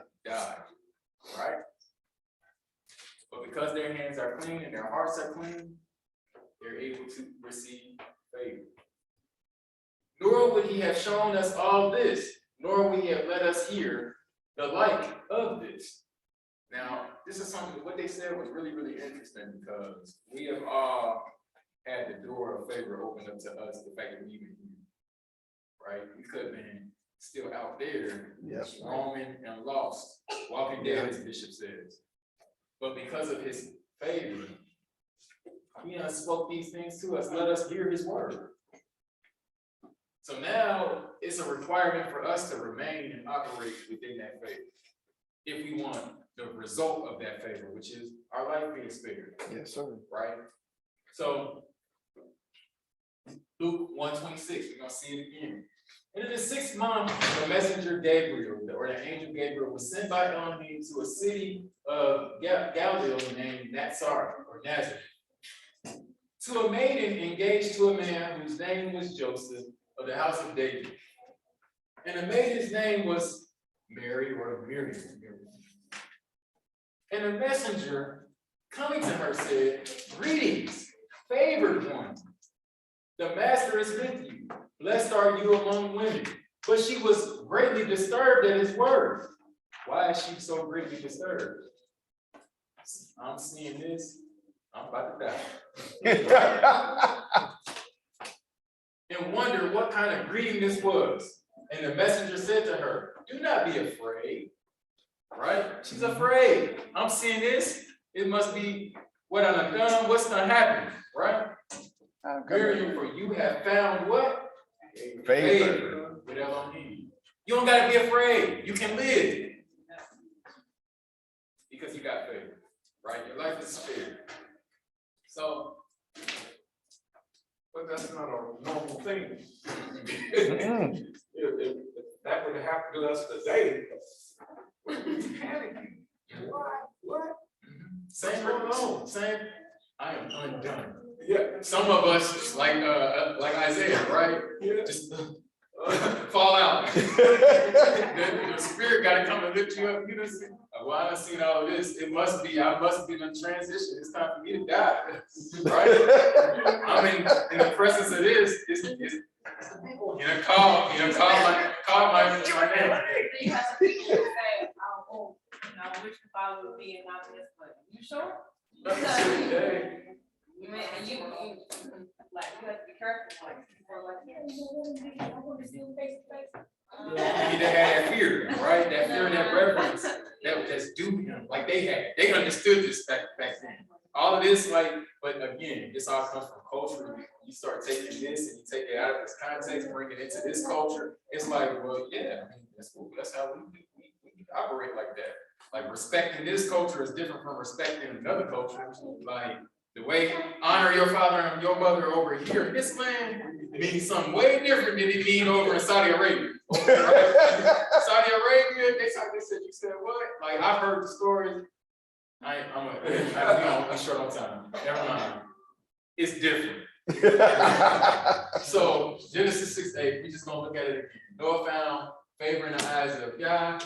This is the genealogy of Noah. Noah was righteous. He was a righteous man, perfect in his generation. He walked with Elohim. We starting to see the pattern, right? Exodus 33:12. Really, really interesting stuff.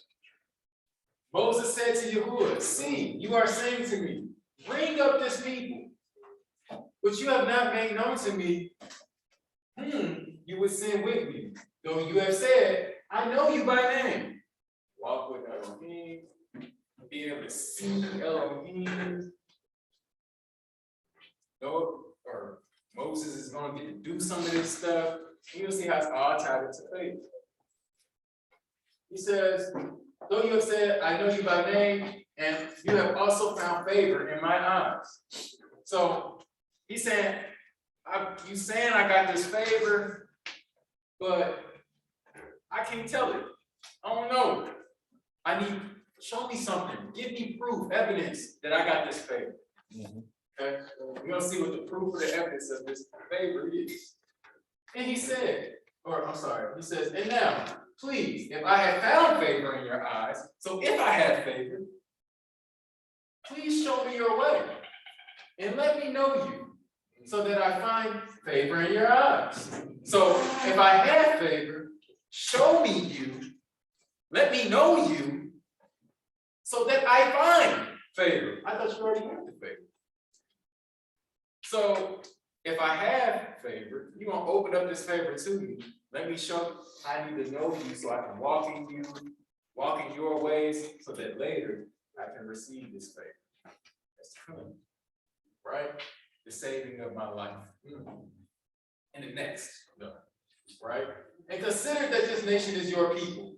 Again, going back to what was that covenant? You shall be my people, I'll be your Elohim. He's going to set his dwelling amongst mortals, amongst man, and everything is going to be okay. And this is all about this favor, but we're not supposed to be able to do this and live in his presence because can't no flesh can. So we got to see how all of this is working, and this covenant in itself is a covenant of favor, right? The fact that he would even do this and allow for mankind to even entertain the thought of being in his presence is nothing but his favor, because we're supposed to die when we enter. He says,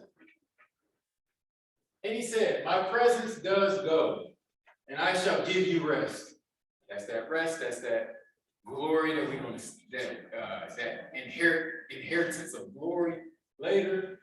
And he said to him, if your presence is not going, do not lead us up from here. Walking with Elohim. I want to walk with you.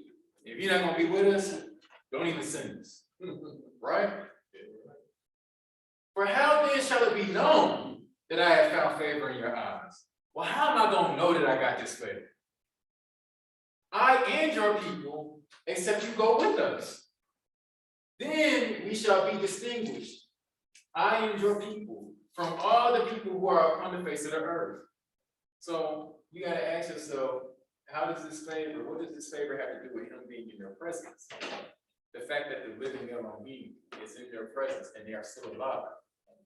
This is how everyone knows he has favor on them. Because if we know we go over there to him, we're gonna be killed. If we was in his presence like they are in his presence, he would destroy us. How are they still able to walk with him in the cloud of fires? But when we get near the cloud, it comes after us and destroys us, it consumes us, but they just able to be in the midst of it. This is the evidence of the favor, right? He's allowing them to live. So he says, for how shall it be known that I have found favor in your eyes, I and your people, except you go with us? Then we shall be distinguished, I and your people, from other people who are upon the face of the earth. And who said to Moses, even this word you have spoken, I shall do, for you have found favor in my eyes, and I know you by name. Then he said, please show me your esteem. And he said, I shall cause my goodness to pass before you, and I shall proclaim the name of Yahuwah before you, and I shall favor him whom I favor. I'm gonna show favor to who I show favor. And I shall have compassion or mercy on him whom I have mercy or compassion. This is it's very interesting. Because we asked the question earlier, do you deserve it? And he flat out said, well, I'm gonna show it to who I show it to. Right? But he said, you are unable to see my face.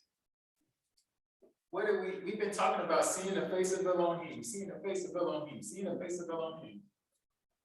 You are unable to see my face, for no man does see me and live. But he let him see his back as he passed by. Favor, right? I'm gonna let you get a glimpse of me. I know you, but I'm gonna let you live, and I'm gonna let you see what you can see and still live. Right? Again, favor and what? The spirit of your life. You come into his presence, you're supposed to die, he's supposed to take your life, and he'll overlook. It's okay. Favor. Right? But we can't bank on that because he's gonna show it to who he showed it to.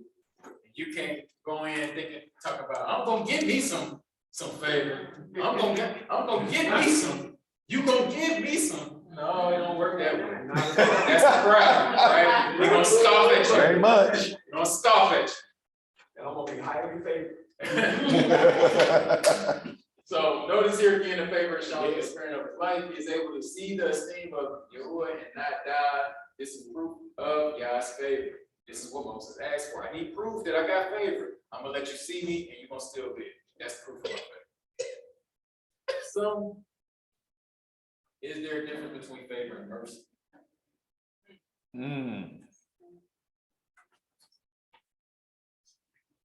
Because again, mind you, he said, I'm gonna show favor to who I show favor, and I'm gonna show compassion or mercy to who I show mercy. Two different words here, and he's saying, I'm gonna show this to who I show it to, and I'm gonna show this to who I show it to. You know, there's a scripture that says, and it's in the 9th chapter of Romans. Okay, but I'm gonna okay. We're gonna go there in a second. Yeah, where you going with that? So he said, this is my quick answer, all right? Is there a difference between the two? Yes. Okay. But they are connected and they function in a similar way, all right? Is favor the exact same thing as mercy? Not quite, but they are very similar and they often are like hand in glove. Sisters. Right? Exactly. All right, so the fast way of me explaining this is favor is something that Yah gives based on if one is humbled by his mercy, right? So you don't give mercy, and if, depending on how you operate in his mercy, now you might be able to get some favor, right? I'm gonna spare your life. Noah did what? It said 100 years he was building the ark. That's mercy, right?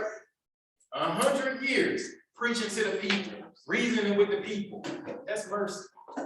Men of Sodom, don't do this to people. That's an opportunity. That's mercy. But they didn't turn at the mercy, so they couldn't receive favor. Right? Good. So this is why the gift of sparing our lives is not by works, but by his favor. Lest man could boast. Keep in mind, boasting is done by the proud. These are the ones that are too proud to understand that it was by his mercy that they might receive favor. In this case, not understanding his mercy is what will keep you from his favor. He resists the proud, but he gives favor to the humble. So mercy is something that is given before favor. And in either case, it is up to Yah who will get what. That we even get a chance at life and seeing Elohim is sufficient, considering mankind deserved to be ended in the garden. As it was written, in the day that you eat of the fruit, you will die. So the fact that he's even entertaining any of this, that's mercy in itself. And he said, this is Exodus 33:19. I shall cause my goodness to pass before you, and I shall proclaim the name of Yahuwah before you, and I shall favor him whom I favor, and shall have compassion or mercy on him. I will have compassion or mercy. Romans 9. I told you, Bishop, we going there. All praises. Hallelujah. Do you deserve favor? Romans chapter 9. This is how Paul puts it. He says, I speak the truth in the Messiah. I do not lie. My conscience also bearing me witness in the set apart spirit that I have great sadness and continual grief in my heart. For I myself could have wished to be banished from the Messiah for the sake of my brothers, my relatives, according to the flesh. Again, Lot's wife, right? Who are they?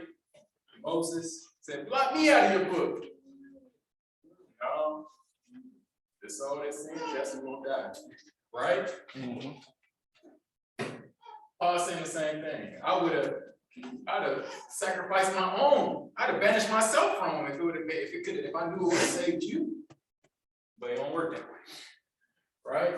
He said, who are children of Israel, to whom is the adoption and the esteem and the covenants and the giving of the Torah and the worship and the promises, whose are the fathers, and from whom is the Messiah, according to the flesh, who is over all Elohim, blessed forever. However, it is not as though the word of Elohim has failed, for they are not all Israel who are Israel. Neither are they all children, because they are the seed of Abraham. So now we're talking about the seed being spared, the seed, protection of the seed, but all of the seed ain't the seed. Right? So he breaking it down. It's still, you're not going to get spared and get on the ark just because you the seed. No, there's a requirement. Right.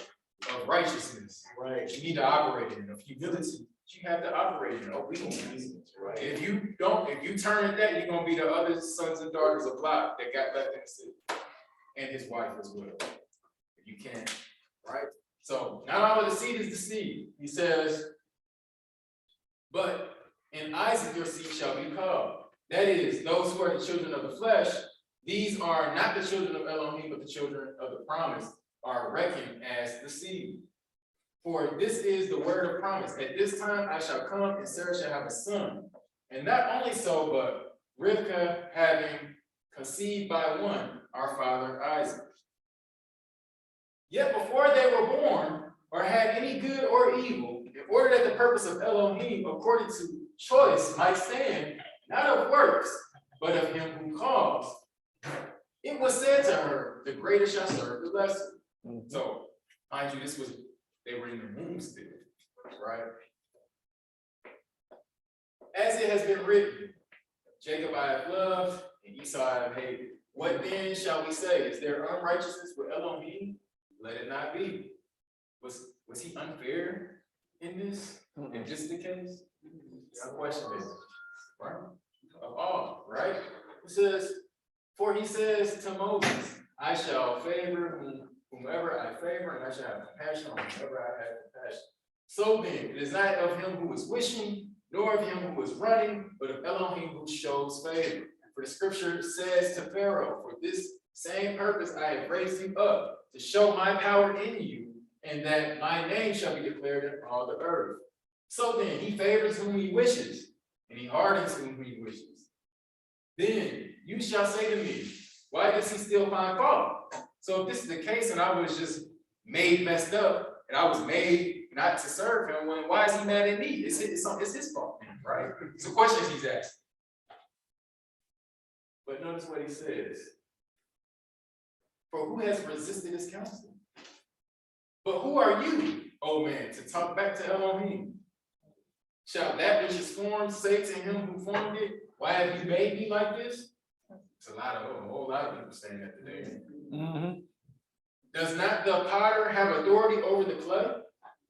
From the same lump to make one vessel for value and another not for value. So now you should have some questions. Because I thought that we were saying that obedience and righteousness and all of this stuff, and that you don't deserve it, and all of this, but then it's like we should be kind of thrown. All right. So the question now becomes for us: how does this work? Is Yahuwah unfair or unjust in his judgment? We all agree, no, right? So this is where humility comes into the equation. While he doesn't have to give favor to any, there is a certain character that Yahuwah is looking for when he gives favor, and even mercy to a certain extent. He gives a level to all, and at his discretion, he gives another to those of a certain character, right? So he does. reigns on the does just what and he the wants. unjust alike. He That's does- mercy, Yeah, he does what he wants. right? That's mercy. But this level of favor, it only comes to the humble. You got to have a certain character to tap into this everlasting life, right? He knows beforehand who will walk in his ways. What do they say? Omnipotent, omniscient. He already knows beforehand who will walk according to his ways and who will not. This is what he's talking about. I took the lump of clay and I formed some for this and some for that. I know who's going to do my will and who's not before they do. This is why he said, Jacob I love, Esau I hate. But then later on, we see Esau doing what? Walking in. He said, what is the birthright to me? It wasn't like it was an unjust judgment. Right. No, he's just walking in what he was called to walk in from the get-go. The Father already knew. Yeah. So he's not unfair. He's just saying, hey, I know who's gonna do it, who ain't, and I'm gonna show favor to the ones who will, and the ones that ain't. Sorry for it. Right?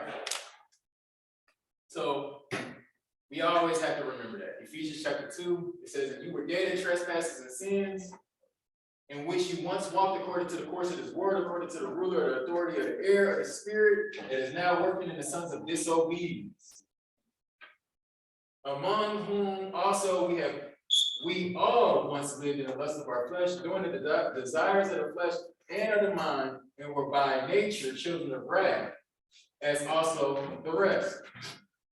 The Elohim, who is rich in compassion or mercy, because of his great love which he loved us, even when we were dead in trespasses, made us alive together with Messiah by favor. So the alive, keeping you alive in him, is by the favor, right? Mm-hmm. Mercy is shown. If you turn to the mercy, now you can get this favor.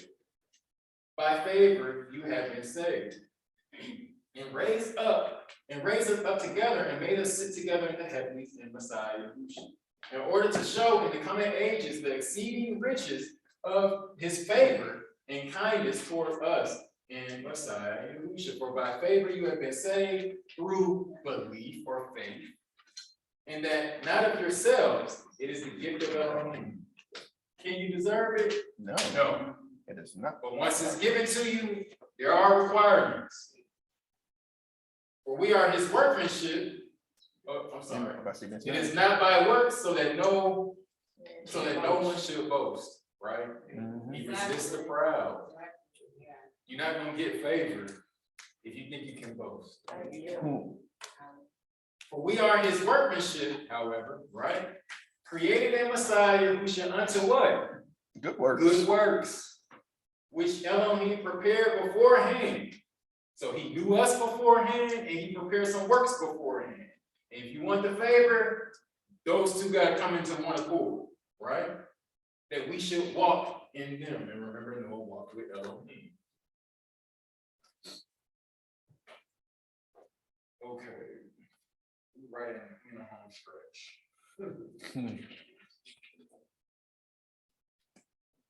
I just wanted to point out that one verse here. It shows love and commitment and mercy to thousands of mercy, mind you, to those who love him and guard his commandments. Right? You're going to see how they come together. This obedience and receipt tapping into this. Like I said, there is a level of mercy. Like you said, his mercies are renewed every morning. There's a level of mercy that he's given to all mankind. This is why mankind is still alive. Right? Yep. The fact that you even have the breath of life, when the promise to the ancestors was what? They would just be here, we shall die. The fact that we even have an opportunity to receive favor, that's just nothing but his mercy. Right? But if you don't turn to the mercy, good luck with favor. All right, so once you get favor, for us, we're shown a way for our lives to be spared from the second death. So once you got that favor, how must you operate in this favor? Grateful.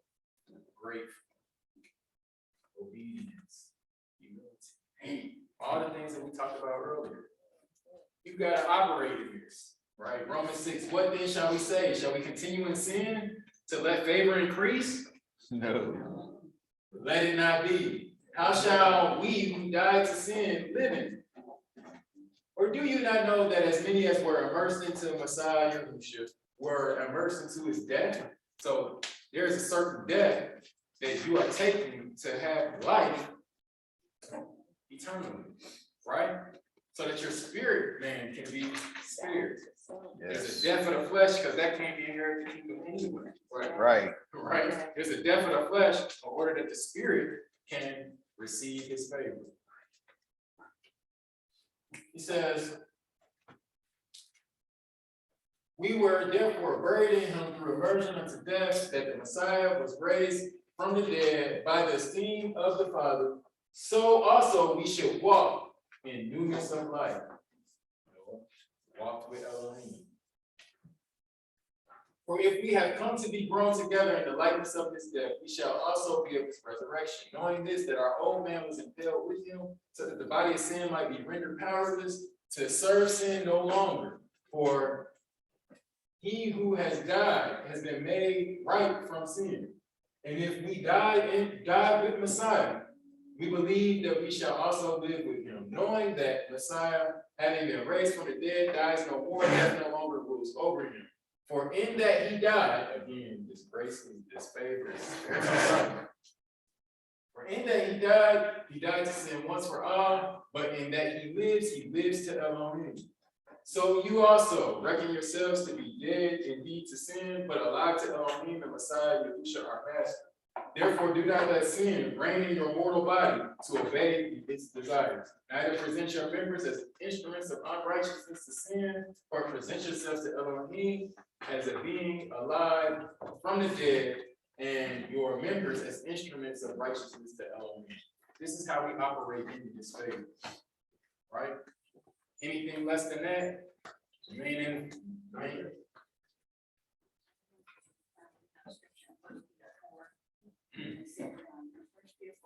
For as much then as Messiah has suffered for us, and has himself our hearts and mind, and has suffered in the flesh shall cease from sin. And you know, after she lived the rest of his time in the flesh, for lust of the will of being. So it goes to the point of sin in the flesh. But putting on the mind, walking in the will of the Father. So all of the six. Verse 3,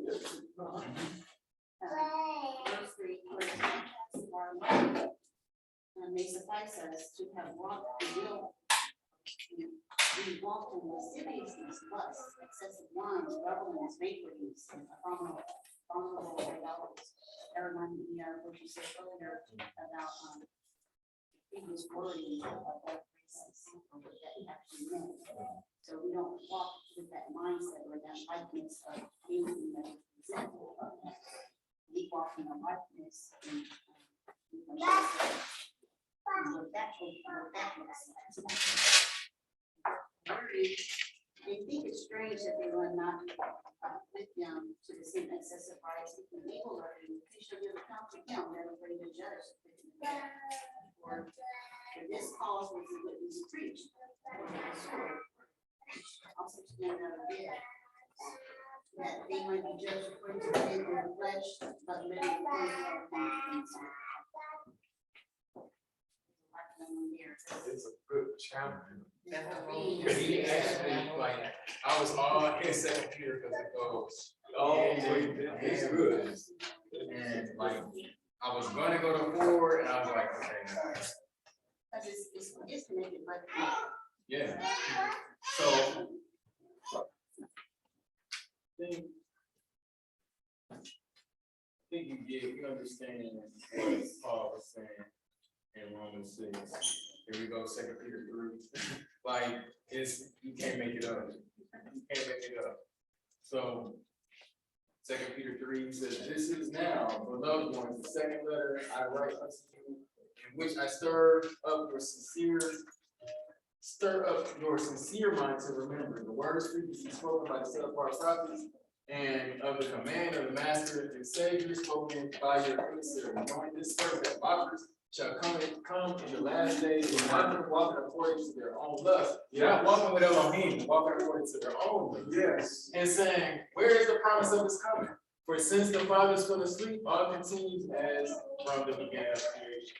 For they choose to have this hidden from you, that the heavens were of old, and the earth standing out of the water, and in the water by the word of Elohim, through which the world at that time was destroyed, being flooded with water. And the present heavens and the earth are treasured up by the same word, being kept for fire, to a day of judgment and destruction of wicked men. But, beloved ones, let not this one matter be hidden from you, that with Yahuwah 1 day is as 1,000 years, and 1,000 years as 1 day. Who is not slow in regard to the promise, as some count slowness, but is patient toward us, not wishing that any should perish, but that all should come to repentance.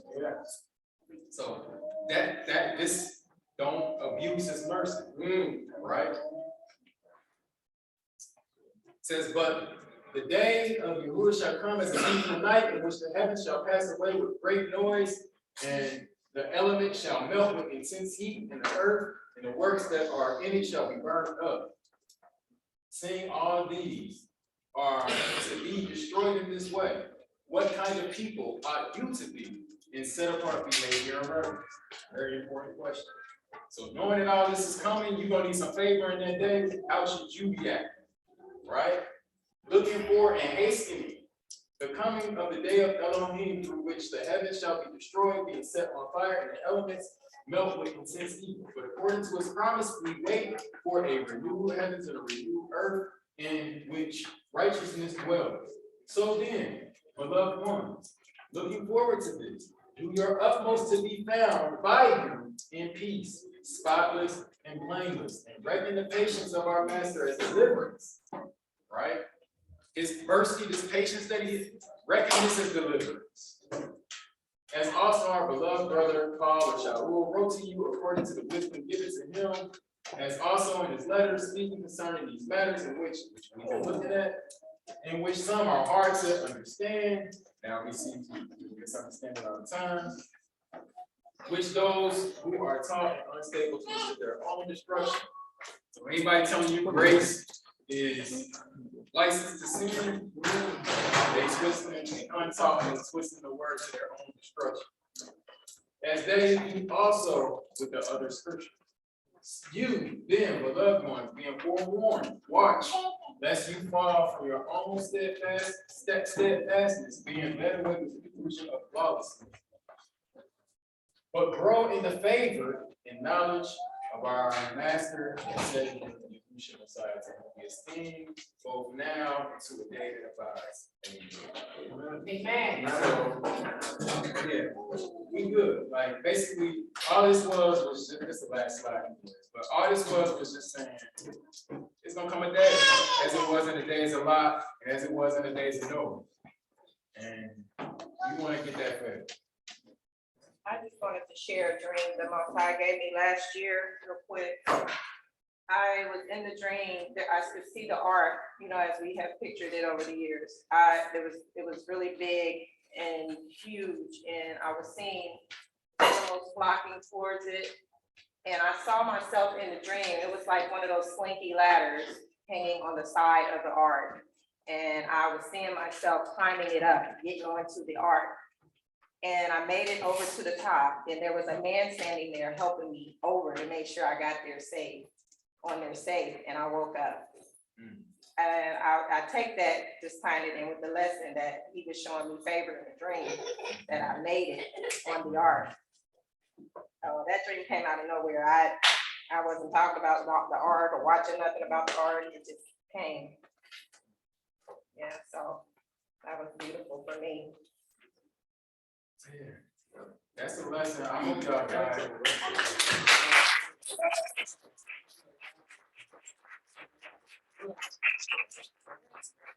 Greatness. Another perspective on this word, common grace. Great teaching. Give an example of the first person. Like I said, Like another. so mercy is like that thing that everybody is like, we're all given that, right? Like you said, I get rain on the just and the unjust alike. Like, that's mercy. Yeah. But favor is like, okay, eternal life. Like, okay, in this moment when you're calling and you need me, Right.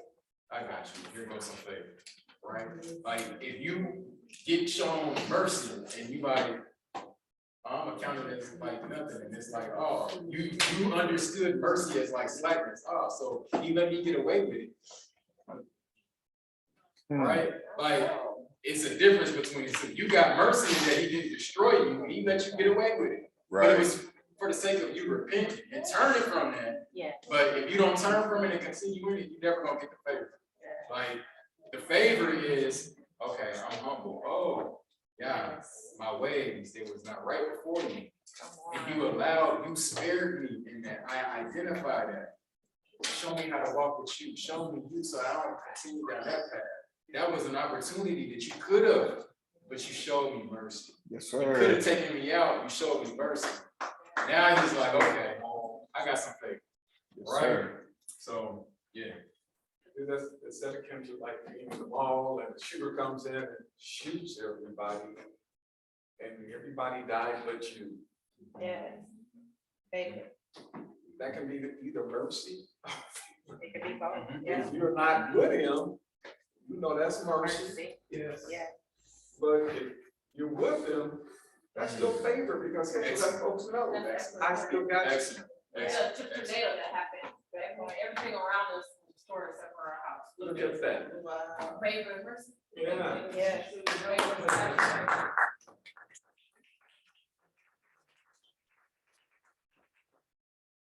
And try to put it in perspective for the kids since they here, is when the plagues came, God had favor on Egypt and access so the kids can understand. That's an excellent example. But Ezekiel 18 says, the soul that sinneth shall surely die. So we won't forget that part. If you want to go ahead with the final remarks, so we can and whatnot.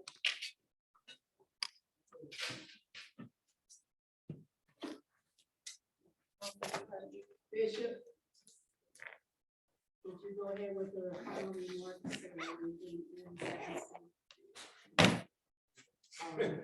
I would say, do we enjoy Sabbath school today? Yes, immensely.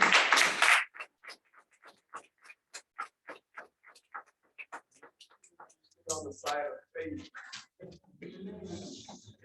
which equals obedience and righteousness.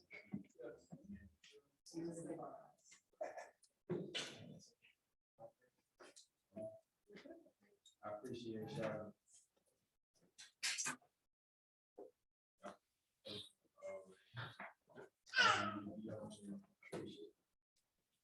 Good teaching.